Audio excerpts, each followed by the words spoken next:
안녕하세요. 정태원 변호사입니다. 오늘부터 한 일주일에 하나 정도 실제 판례를 좀 설명해 드리는 시간을 가지려고 하는데요. 보통 이제 결론만 보고 기사화되고 판단하는 경우가 많이 있습니다. 근데 하지만 판례를 이제 끝까지 보다 보면 나름대로 생각보다는 이제 합리적인 이유가 있다는 것을 좀 알 수 있고요.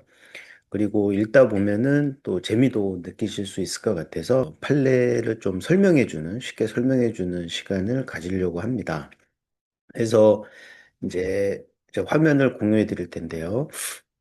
음, 오늘은, 오늘 소개해 드릴 판례는 이제 세종시 상가 분양 사건입니다.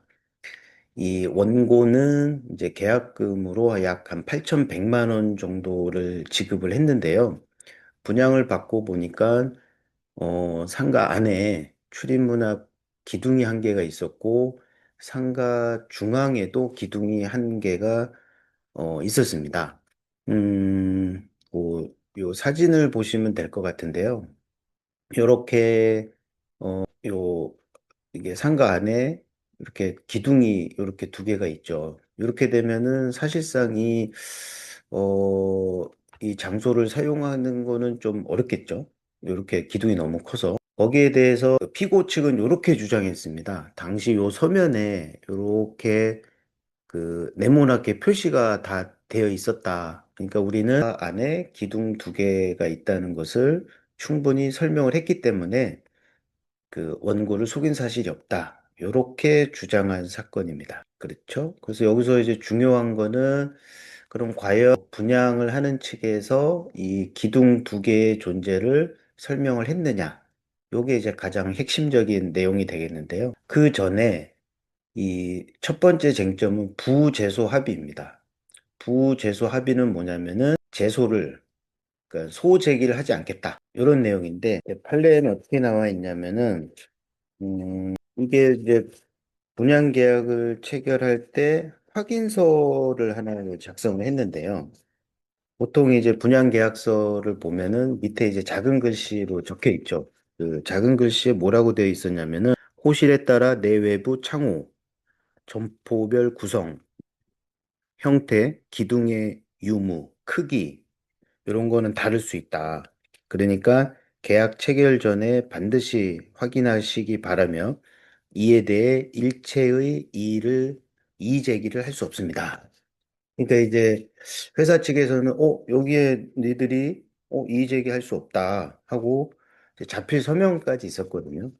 그럼 다 알고 한 건데 왜 이런 소송을 제기하느냐? 요게 이제 첫 번째 주장이었습니다. 근데 이게 약관규제법이라는 게 있는데 이제 약관이 뭐냐면 이제 그 서류에 약관이라고 제목이 붙여야 약관은 아니고요.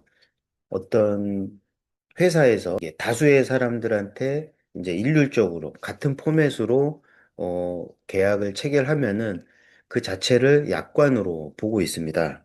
그런데 약관규제법 제14조에 보면은 고객에게 부당하게 불리한 소송 제기 금지 조항은 무효라고 되어 있습니다. 고객에게 불리한 이 소송과 관련된 조항은 무효다. 그러니까 요 사건에서는 이제 수분양자들만 이의 제기를 하지 않도록 되어 있을 뿐, 뭐 시행사나 이런 사람들에 대한 규정은 없거든요. 그래서 이거는 고객에게만 불리한 조항이다. 그래서 요 조항은 무효고 따라서 소제기를 할 수 있다. 요게 이제 첫 번째 쟁점이었습니다.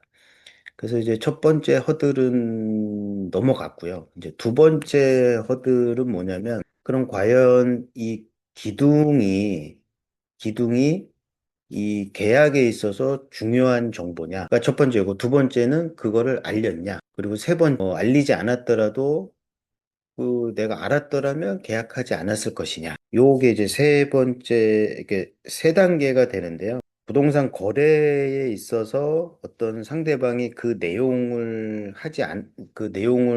알았더라면 거래를 하지 않았을 것. 요런 중요한 것은 반드시 고지하도록 되어 있고, 고지하지 않았을 경우에는 이제 부작위에 의한 기망행위다. 따라서 계약을 취소할 수 있다. 그러니까 부작위는 뭐냐면은 자기는 이제 움직이는 거고요. 부작위는 아무것도 하지 않는 겁니다. 그러니까 해야 될 걸 하지 않는 거. 요게 이제 부작위에 의한 기망행위라고 하는데 판례는 일단 그렇게 봤습니다. 첫 번째는 아까 요 제가 요 기둥 두 개는 일단 크기가 너무 크죠. 크기도 상당할 뿐만 아니라 상가의 거의 이제 중앙 부분에 위치해 있고 기둥과 벽면 사이의 거리도 협소하여 사실상 상가를 효율적으로 사용할 수 없다. 그렇죠? 요런 상가는 사용하기 어렵겠죠? 그리고 두 번째는 이제 피고는 요 기둥 두 개가 있다고 이제 설명을 했다고 하는데 요 도면을 보면은 요게 과연 기둥이라고 생각할 수 있을까요? 여러분들도 보셔도 생각하기는 조금 어렵겠죠. 요 두 개. 그래서 요렇게 그 도면에 이렇게 네모 표시를 한 것만으로는 건축 전문가가 아닌 원고등이 보기에 이 원고들이 이게 과연 이게 기둥인지 아니면 그 크기가 어느 정도 되는지 알긴 어렵다. 이게 법원의 판단이고요. 그래서 다시 PPT로 돌아가면 그래서 결국 법원에서는 일단 기둥은 요 상가를 계약할지 말지를 여부를 결정할 중요한 정보에 해당한다. 그래서 만약에 사전에 이런 기둥이 있었다는 것을 알았다면 원고는 계약을 체결하지 않았을 것이다. 그럼에도 불구하고 피고는 이러한 중요한 정보를 고의로 알리지 않았다. 즉, 고지 의무 위반은 부작위에 의한 기망행위에 해당한다. 그래서 민법 110조에 따라서 계약을 취소할 수 있고요.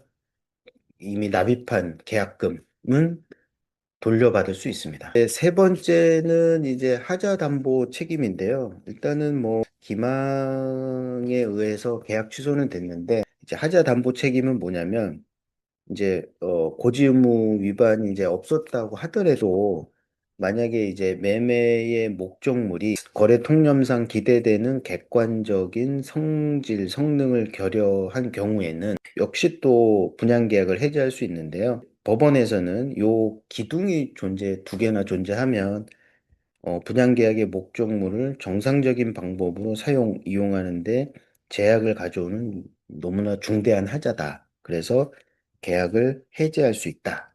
이런 내용입니다. 즉, 정상적인 사용에 제약을 가져오는 중대한 하자가 있는 경우에는 계약의 목적을 달성할 수 없으므로 계약 해제가 가능하다는 그런 내용입니다. 역시 계약 해제가 되면 이미 지급한 계약금은 돌려받을 수 있겠죠. 그래서 최종 판결 결과는 원고의 그 계약 취소권도 인정했고 해제권도 인정했고 납입한 계약금 8,123만 5천 원 전액을 반환하라고 명령을 했습니다. 다시 정리하자면 이렇게 분양계약을 체결하거나 할 때 모두 다 똑같은 포맷의 분양계약서를 작성하죠. 이미 이제 부동문자로 인쇄가 돼 있는 그런 형태의 계약서는 모두 다 약관에 해당돼서 약관규제법의 적용을 받습니다.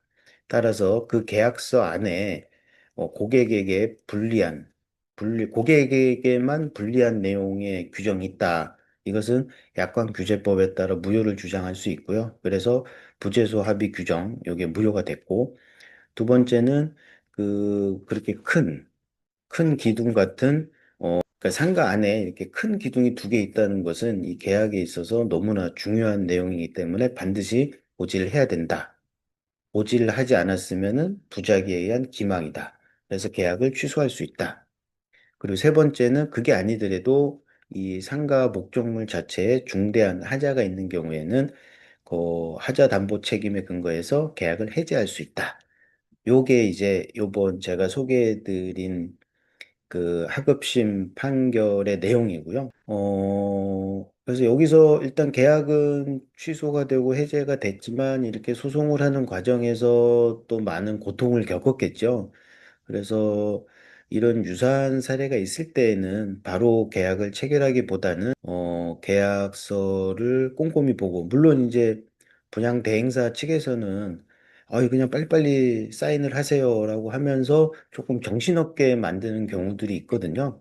그래도 일단 정신을 차리고 계약서를 들고 와서 변호사의 상담을 받는 게 좋고요. 그게 어렵더라도 최소한 챗GPT나 클로드 뭐 이런 AI에 좀 도움을 받아서 나한테 불리한 내용이 없는지 꼭 체크를 하시고 계약을 체결했으면 좋겠습니다.